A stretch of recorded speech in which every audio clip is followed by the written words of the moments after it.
여러분 안녕하십니까, 진성호입니다. 자, 지금 가장 큰 화제는 조국 장관의 비합리적 그리고 앞과 뒤가 맞지 않는 처신입니다. 지금 오늘 오전 내내 법무부를 뒤흔들었던 사건은 법무부 차관이 그리고 법무부 검찰국장이 윤석열 총장을 조국 일가와 관련한 수사에서 빼라, 특별수사팀을 만들어라, 이런 압박을 했다는 것이었습니다. 근데 이 문제를 좀 더 한 단계 들어가 보면 여기서 조국 장관의 탄핵 사유가 나옵니다. 지금 이 문제가 아직까지는 심각하게 거론되지 않고 있지만 이거 한국당 한번 물었습니다. 제대로 한번 해보십시오. 벌써 주광덕 의원 같은 사람은 이것은 조국 장관의 탄핵 사유다 이런 말을 언론 인터뷰에서 하고 있습니다. 주광덕 의원의 말이 맞습니다. 이 문제는 조국의 일거수일투족을 감시해서 앞으로 조국이 더 장난질을 치지 못하도록 묶는데 힘써야 할 것입니다. 진성호의 융단폭격, 조국을 융단폭격합니다. 방송에 앞서 진성호 방송 구독자가 아니신 분들은 붉은색 구독 버튼 눌러주시면 대단히 감사하겠습니다. 자, 지금 법무부와 검찰의 생리를 아는 사람들은 조국 장관이 오늘 출근길에서 기자들의 질문을 받고 윤석열을 수사 라인에서 빼라는 말을 알았냐 몰랐냐에 대해서 몰랐다는 말을 한 것을 보고 다 놀랐을 겁니다. 왜냐하면 법무부 차관이 장관도 모르게 장관의 의중을 짐작해서 이런 전화를 하는 것은 거의 쉽지 않습니다. 게다가 검찰국장이라는 자리는 더 그렇습니다. 자, 지금 그 윤석열을 빼라고 한 사람이 누구인지가 지금 드러났습니다. 법무부와 검찰에 따르면 조국 법무부 장관 취임식이 끝난 뒤 이성윤 법무부 검찰국장이 대검 한동훈 반부패부장 검사장에게 전화를 해서 조 장관 일가 수사와 관련한 특별수사팀 구성을 제안했다고 합니다. 자, 그리고 김오수 법무부 차관도, 이 사람은 윤석열과 검찰총장 경쟁을 했던 사람입니다. 김오수 법무부 차관도 강남일 대검 차장에게 이런 취지의 말을 전달했다고 확인되고 있습니다. 자, 그렇다면 김오수 법무부 차관, 이성윤 법무부 검찰국장이 검찰에 전화를 해서 핵심 인사들한테 이런 말을 했다는 것은 장관의 뜻 말고는 해석하기가 어렵습니다. 일반적으로 저도 국회의원을 했지만 그때 보면 법무부 장관의 뜻을 본인이 직접 전하면서 국회의원들한테 말하지 않습니다. 대개 그 연락책은 검찰국장이 맡는 경우가 많습니다. 아니면 차관이 맡기도 하죠. 그렇지만 차관만 해도 이런 일에 총대를 메고 이렇게 혼자서 나서는 경우는 드뭅니다. 게다가 조국이 바로 취임한 날 아닙니까? 조국이 이제 취임해서 일을 막 하려는 찰나 법무부 차관이 장관도 모르게 전화를 걸어가지고 대검 차장한테 전화를 걸어가지고 검찰총장 좀 빼시오, 특별수사팀 만드시오, 이런 이야기를 할 만한 배짱과 그런 정도의 능력이 있는지는 대단히 의문스럽습니다. 그리고 만에 하나라도 조국 장관 몰래 법무부 차관이 법무부 검찰국장이 이런 전화를 검찰 간부에게 했다면 그야말로 법무부는 콩가루 집안입니다. 콩가루 집안. 이런 조직이 어디 있습니까? 대개 이 기업도 마찬가지지만 오너의 뜻을 거스르는 발언을 부사장이 했다, 이런 경우가 있습니까?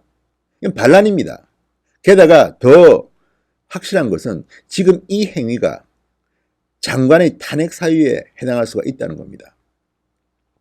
자, 주광덕 의원이 오늘 언론과의 인터뷰에서 이런 말을 했습니다. 조국 장관이 취임 당일에 인사 권한을 남용한 수사 방해 행위를 한 것이다. 장관 탄핵 사유다. 이렇게 꼬집었습니다. 자, 이 주광덕 의원의 말이 의미심장한 이유가 대통령과 장관이 직무 집행을 하면서 헌법과 법률을 위배하면 탄핵 소추가 가능합니다. 헌법에 나와 있습니다. 헌법 65조입니다. 자, 장관이 헌법과 법률을 위배하면 탄핵 소추가 가능하도록 우리 헌법은 적시하고 있습니다. 그렇다면 지금 조국 장관은 몰랐다고 하지만 법무부의 이 행위는 직업 공무원입니다. 법무부 차관, 검찰국장, 그리고 이들은 특히 검찰국장은 장관의 스피커로 불립니다. 왜냐하면 인사권을 쥐고 있기 때문에 그렇습니다. 검찰 인사들은 이 검찰국장의 전화에 대해서는 긴장할 수밖에 없습니다. 자기의 생사 여탈권을 쥐고 있는 검찰국장의 전화에서 장관과 관련된, 조국 장관의 일가 수사와 관련된 지시를 한다면 듣고 놀라지 않겠습니까? 자, 장관과 교감 없이 이런 제안을 했다. 이 말을 시청자 여러분은 믿습니까? 그리고 무엇보다도 윤석열 검찰총장은 검찰총장입니다. 임기가 보장된 검찰총장입니다. 당연히 조국 일가에 대해서 수사를 지휘할 권한이 있습니다. 그런데 무슨 근거로 윤석열은 빠져? 그리고 나머지 특별사팀 만들어봐. 말 잘 듣는 애들로 한번 뽑아보라는 말인지, 이거야말로 국정농단입니다. 직권남용입니다.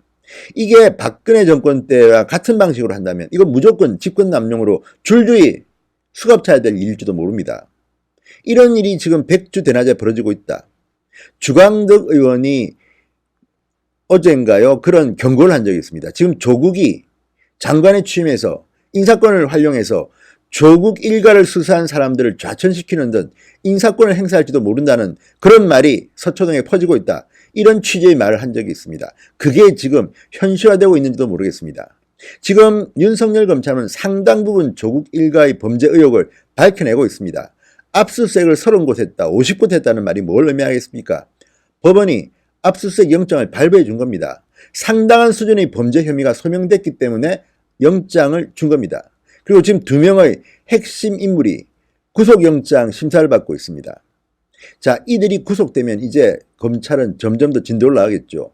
사모펀드 딸의 부정입학 의혹, 그리고 정경심 교수, 조국의 부인은 이미 이달 말쯤에는 재판을 받을지도 모릅니다. 이미 기소가 됐습니다. 사문서 위조 혐의입니다. 여기에 키스트의 공문서 위조 혐의도 있습니다. 자, 이런 것들이 언론에 보도된 것만 보면 상당히 범죄 가능성이 높습니다. 그렇다면 이런 형국에서 어떻게 조국 일가를 수사하고 있는 검찰들을 갖다가 손을 본다, 인사권을 행사한다는 생각을 할 수가 있는지, 이거야말로 헌법에 보장된 탄핵소추 발동해야 될 게 아닌가 싶습니다. 아무튼 지금 법무부에서 벌어지고 있는 이 이상한 일들은 그냥 두고 볼 수는 없습니다. 이것만으로도 조국은 장관 자격이 없다는 생각이 듭니다. 어쨌든 윤석열 검찰총장 잠자는 사자의 콧대를 건드린 것 같습니다. 윤석열 검찰총장도 이런 제안을 2차례나 받았다고 합니다. 거절했다고 합니다. 아니, 검찰의 독립성을 위해서, 정치적 중립성을 위해서 당연히 윤석열 검찰총장은 이런 제안을 받아들이면 안 됩니다. 여기서 기합 꺾으면 안 됩니다. 그리고 또 하나 더, 한국당도 지금 전략 전술을 잘 써야 할 필요성이 있을 것 같습니다.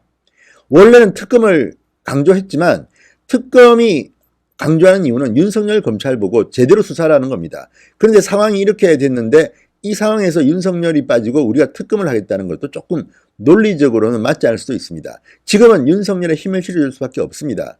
지금 호랑이 등에 올라탄 형국이 되었습니다. 그리고 윤석열은 지금 여기서 만약에 제대로 수사를 못하면 윤석열 개인은 물론이고 대한민국 검찰은 죽습니다. 그런 상황이 있습니다.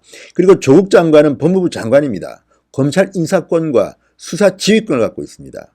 간단치가 않습니다. 지금 윤석열 총장에 대해서 조국 장관은 취임을 하자마자 거세게 쿠데타를 일으키는 것처럼 저항하고 있습니다. 굉장히 많은 인사권을 지금 행사하고 있습니다. 이럴 때 윤석열 총장의 힘을 실어주는 것이 필요하다는 생각이 듭니다. 어쨌든 이번 일로 해서 윤석열 검찰은 더욱더 강하게 조국 일가 수사를 밀어붙일 것으로 보입니다. 당연한 결과입니다. 조국의 얕은 꾀가 윤석열 검찰을 열받게 하고 있습니다. 신성호의 윤관 폭격이었습니다. 여러분 감사합니다.